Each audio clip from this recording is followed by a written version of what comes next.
নদফা দাবিতে সিপিআইএম কৈলাসহর মহকুমা কমিটির পক্ষ থেকে মহকুমা প্রশাসনের কাছে স্মারকলিপি প্রদান। সিপিআইএম কৈলাসহর মহকুমা সম্পাদক বিশ্বরূপ গোস্বামীর নেতৃত্বে 7 জনের প্রতিনিধি দল এই স্মারকলিপিটি তুলে দেন মহকুমা শাসকের হাতে। প্রতিনিধি দলে উপস্থিত ছিলেন সিপিআইএম ঊনকোটি জেলা সম্পাদক কৃষ্ণেন্দু চৌধুরী সহ অঞ্জন রায়, আনোয়ারা বেগম সহ অন্যান্যরা। নির্বাচনের দিন শেষ রাতে প্রাকৃতিক বিপর্যয়ের ফলে গোটা কৈলাসহর মহকুমায় ব্যাপক ক্ষয়ক্ষতি হয়। ক্ষতিগ্রস্ত পরিবারগুলোতে দ্রুত আর্থিক সহায়তা প্রদান সহ নদফা দাবিতে স্মারকলিপি দেওয়া হয় মহকুমা শাসকের কাছে। মহকুমা শাসকের কাছে স্মারকলিপি প্রদানের পর সিপিআইএম ঊনকোটি জেলা সম্পাদক কৃষ্ণেন্দু চৌধুরী জানান, মহকুমা শাসক প্রদীপ সরকার তাদের আশ্বস্ত করেছেন দাবিগুলোর ব্যাপারে সংশ্লিষ্ট দপ্তরের কথা বলবেন এবং প্রয়োজনীয় ব্যবস্থা গ্রহণ করবেন।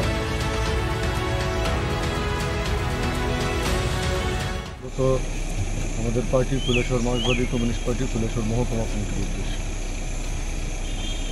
এই দাবিগুলোর মধ্যে সাম্প্রতিক যে গত ইলেকশনের দিন মধ্যরাত্রে যে প্রচণ্ড ঝড় তুফান হয়েছে, শিলাবৃষ্টি, তাতে বিভিন্ন এলাকায় অনেক বাড়িঘর এবং তার সাথে কৃষক যারা তাদের কৃষকের ফসল নষ্ট হয়েছে। আমরা দাবি রাখছি যে অবিলম্বে যাদের বাড়িঘর এই শিলাবৃষ্টিতে নষ্ট হয়েছে, অনেক বাড়িঘর টিনের শিলাবৃষ্টিতে টিন পর্যন্ত ছিদ্র হয়েছে, তাদেরকে সাহায্য করা এবং কৃষকদের যারা আর্থিকভাবে ক্ষতিগ্রস্ত হয়েছে, সেই ফসল নষ্ট হয়েছে, তাদেরকে সহায়তা দেওয়া। তার পাশাপাশি এখন আমাদের এই মহকুমায় মূল সমস্যা এসে দাঁড়িয়েছে আমার বিদ্যুৎ। গত ঝড় বৃষ্টিতে বিদ্যুৎ প্রায় 2 দিন 3 দিন এক একটা এলাকাতে ছিল না এবং এটা এখনও সেটা শেষ হয়নি। যেমন গতকালকে আমাদের গোটা উত্তরাঞ্চলে আমাদের বিদ্যুৎ নেই। গত রাত্রে পূর্ব গোবিন্দপুর এখনও প্রায় 8-9 ঘন্টা ধরে বিদ্যুৎ ছিল না। এই বিদ্যুৎ যাতে নিরবিচ্ছিন্ন থাকে তার জন্য উপযুক্ত ব্যবস্থা নেওয়া। তার সাথে সাথে পানীয় জল, বিদ্যুতের সাথে পানীয় জলের সম্পর্ক।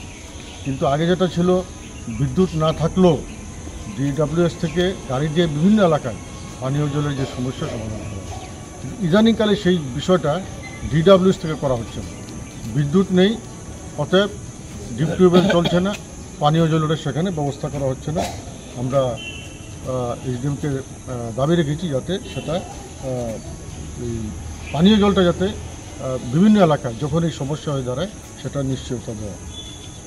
এবং তার সাথে বিভিন্ন এলাকা আমাদের ইরিগেশন আছে, ইরিগেশন পাম্প যেটা দিয়ে আমাদের কৃষকরা ফসল উৎপাদন করেন, সেই ইরিগেশনগুলো জলসেচের যে ইরিগেশন সেগুলি নষ্ট হয়ে যাচ্ছে, সেগুলিকে অবিলম্বে সারাই করা। এবং তার সাথে রাস্তাঘাট আমাদের গ্রাম এবং শহরের মেন রোডগুলো হয়েছে, কিন্তু বিভিন্ন ওয়ার্ডের যে গলিপথ সেগুলোর অবস্থা খুবই খারাপ, সেগুলিকে সারাই করা।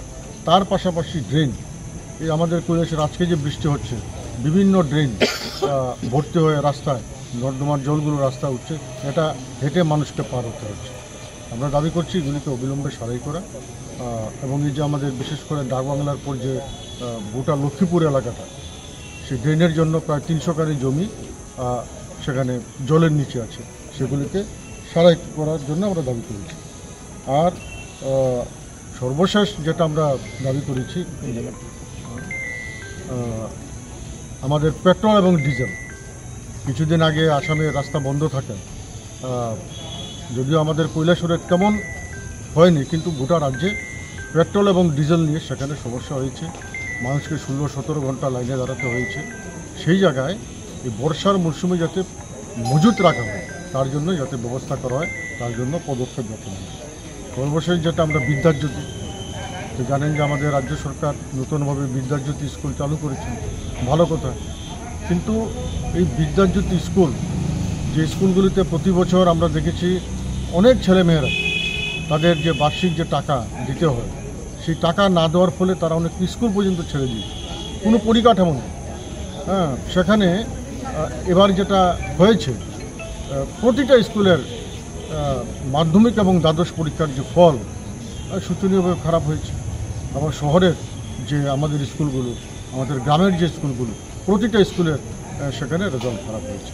এবং এই বিষয়গুলো অতি দ্রুত কীভাবে নিরসন করা যায় এবং ছেলেমেয়েদের আগামী ভবিষ্যৎ প্রজন্মের জন্য শিক্ষা ব্যবস্থাটাকে বর্তমান সরকার যেভাবে নিয়ে যাচ্ছে এটা আমাদের ভবিষ্যৎ প্রজন্ম কোথায় গিয়ে দাঁড়াবে এটা বলা মুশকিল। সেই জন্য আমরা দাবি রাখছি যে এই বিষয়গুলো যাতে উনি উনার তরফ থেকে সেই বিষয়গুলো উনি দেখেন। উনি আমাদের আশ্বস্ত করেছেন ডিপার্টমেন্ট যে সমস্ত ডিপার্টমেন্ট সাথে রিলেটেড উনি তাদের সাথে কথা বলে আমাদের এই ডিমান্ডগুলো নিয়ে উনি কথা বলবেন, এই আশ্বস্ত দিয়েছেন। মূলত আমরা আজকে এটা দিয়েছি, আজকে প্রাকৃতিক দুর্যোগের জন্য আমাদের গণডেপুটেশন ছিল, সবাই এলাকা থেকে আসতে পারেনি। আমরা ইতিমধ্যেই এই সমস্ত ডিমান্ডগুলো যে আজকে আমরা দিয়েছি এটা শেষ নয়, আগামী দিনও আমরা ধারাবাহিকভাবে এই সমস্ত বিষয় নিয়ে আমরা সরকারের নজর আনার জন্য আমরা চেষ্টা চালিয়ে যাব।